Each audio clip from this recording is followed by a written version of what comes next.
Common sense downtrend lines. And of course, as you can imagine, we are going to be drawing downtrend lines as prices making lower highs and lower lows in the downtrend.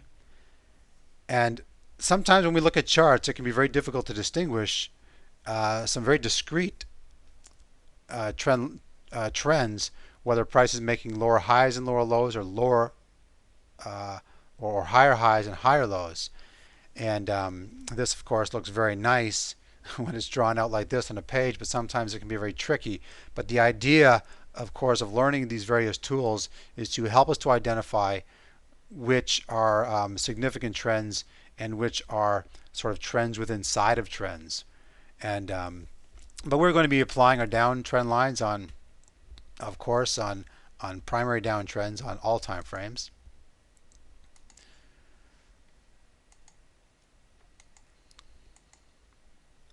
Now we, similar to the uptrends, we will draw the short-term downtrend line on the last two lows that are closest to the market price as price continues downwards. And the previous two, I'm sorry, the previous two highs in the downtrend, and we draw our downtrend line across the previous two highs and extend them on into the future. The medium term downtrend line will go across, typically across the page of a medium term chart, which is normally a chart time frame of approximately 60 minutes to a 2-hour time frame, or possibly a 30-minute time frame as well. And the longer time frame, commonly the 4-hour daily and weekly charts, where we would take a trend line and simply trail the market in a downtrend across the major significant highs on the time frame. We have a summary up here where the short-term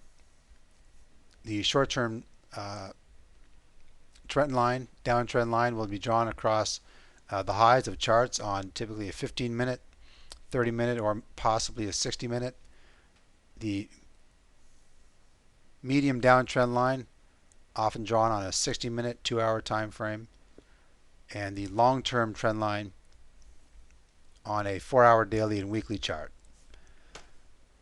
I use these time frames roughly because it depends on how compressed your charts are or how expanded they are, and you'll see what I mean by compressed or expanded in some of our samples. Here we see that price is making lower highs and lower lows. So lower highs, lower high, a lower high, and a lower high, and a lower significant low, and a lower significant low, and of course lower significant low. To draw our short-term trend line, we will take the last two significant highs, and from the second last significant high, we'll simply take our trend line, draw it across the significant high closest to the market, and extend it on into the future. This trend line will act as a level of resistance, potentially at some future date.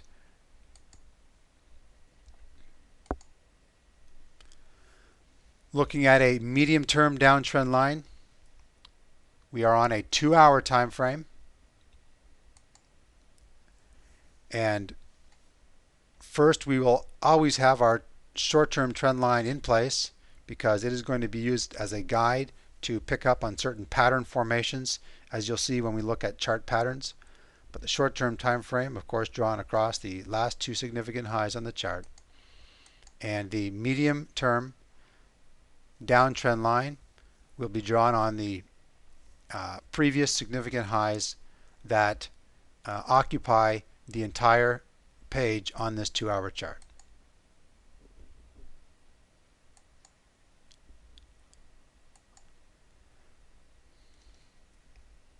Again, please make note of the dialog that's written on the page. This is a 4-hour time frame covering a lot of data. As we see here, a month and a half or 5 weeks to a month and a half of data or price action. And we see, of course, our short-term trend line on this chart, drawn on the two highs closest to the market. Our medium-term trend line simply trailing the short-term trend line.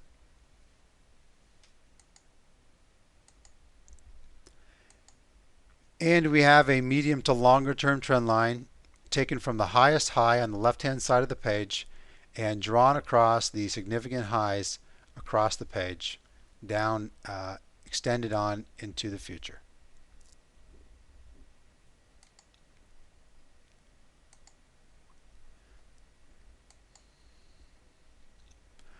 What I've done here is I've compressed this 4-hour time frame, and when I say compressed, what I mean is I've simply made the candlesticks smaller, and what that does is that brings in even more time on this chart, so we can see more price action dating back even further on this chart. So now we see 10 weeks of data, which is twice as much as we saw on the previous chart, which was 5 weeks in data. Here's what our short-term trend line looks, drawn across the two highs closest to the market. Our medium-term trend line, which trails the short-term trend line, and this is a medium to longer-term trend line, trailing the previous. And again, we just see how we just have trend lines that continue to trail the previous trend lines. Now, you may or may not have all of these drawn on your chart, but in the early stages of getting a feel for and understanding trend lines, I think it's important that you can place them in there just to get a feel for things and just to give you a nice graphic image of what's happening and kind of make some sense or give you some reference points to draw from while you're doing your analysis. And then once you get comfortable with that, then you can start scaling back on your trend lines, because ultimately you won't want or need too many trend lines on your chart as you become kind of more technically savvy or more familiar with the components. You'll typically only have the trend lines on the chart that that'll really be closest to the market, that you'll find that are applicable for the specific time period or the trading environment or occasion.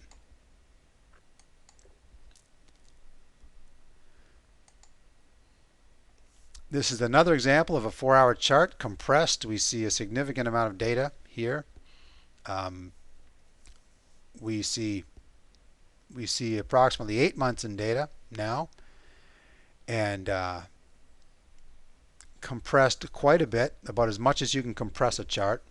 And here we just see we see our short-term trend lines, medium-term trend lines, and what could be viewed as longer-term trend lines if you were to expand the chart to see larger candlesticks on the chart, and of course another longer-term trend line across the most significant highs on the chart.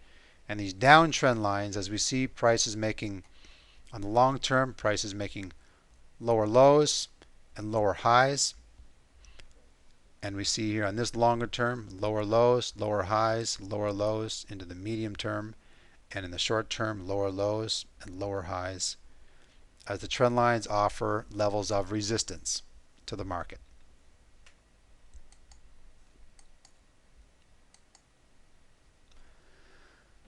Well, at this point you might be sitting at your computer saying, that looks great, Chris, but all I want to do is I want to know where and how to make a trade. Well, the idea again is we are introducing these components, so far candlesticks, support and resistance, and trend lines, and we are going to use these components and start to combine them to bring in to find areas where all of these components converge and offer significant levels of support and resistance, which will then lend to good trading opportunities. And we'll just quickly give you an overview of how we're going to be using trend lines to assist in our trading decisions. I do not want you to trade trend lines in isolation, where if you simply see a trend line bounce or a significant trend line break, do not use it and trade it just on that fact alone. We need more information.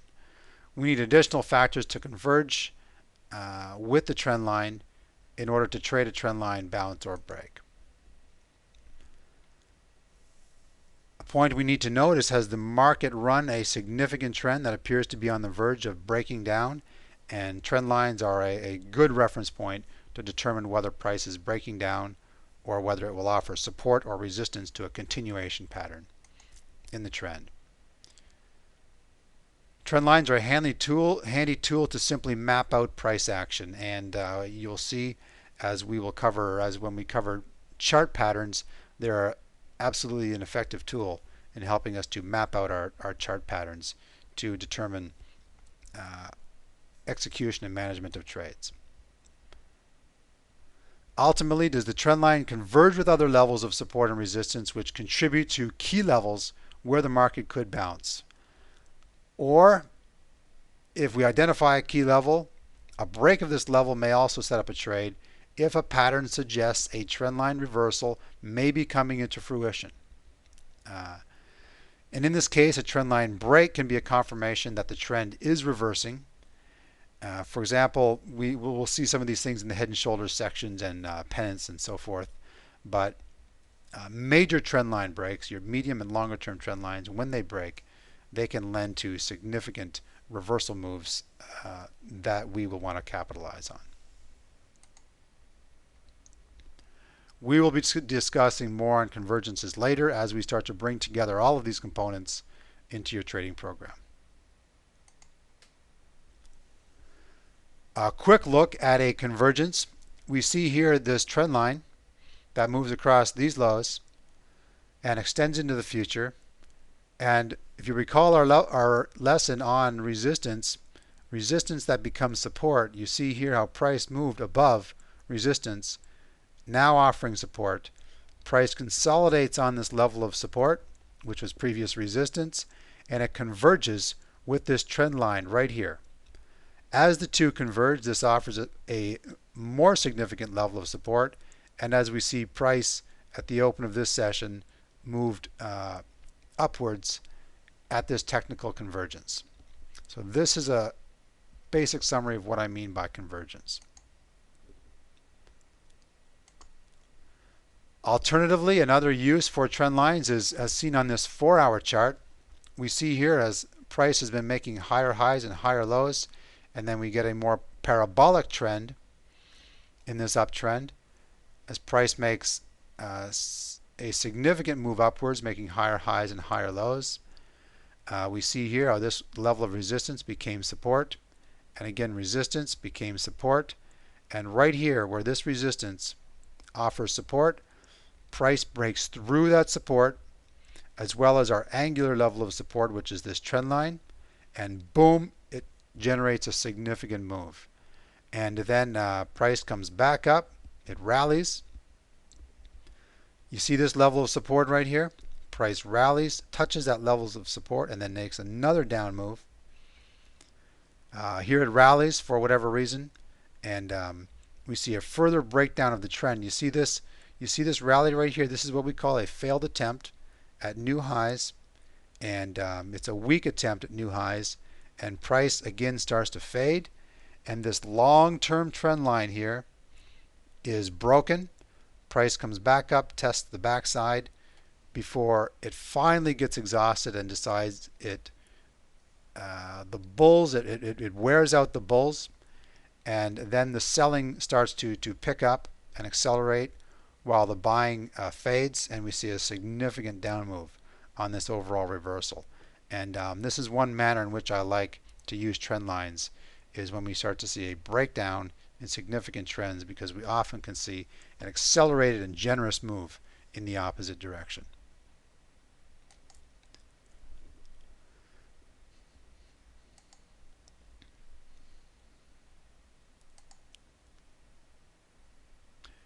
And this is a bobsled. This is me in a bobsled in my heyday, and this is a track in Cortina, Italy. And you see the lip of this corner here, or the roof, or this sort of protective wall in this corner. It's what we call the lip. And what it does is it prevents the sleds from flying out of the track. So if the sled were to move all the way up here, this here would hold it in the track. Now this sled right here is positioned at approximately 20 feet in height. and it's completely sideways, and there are significant g-forces that are in this turn.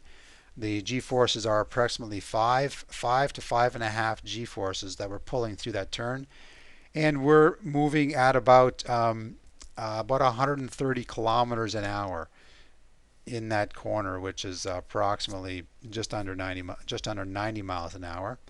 This is a two-man bobsled, and we had great success on this track. And it's a powerful, powerful track.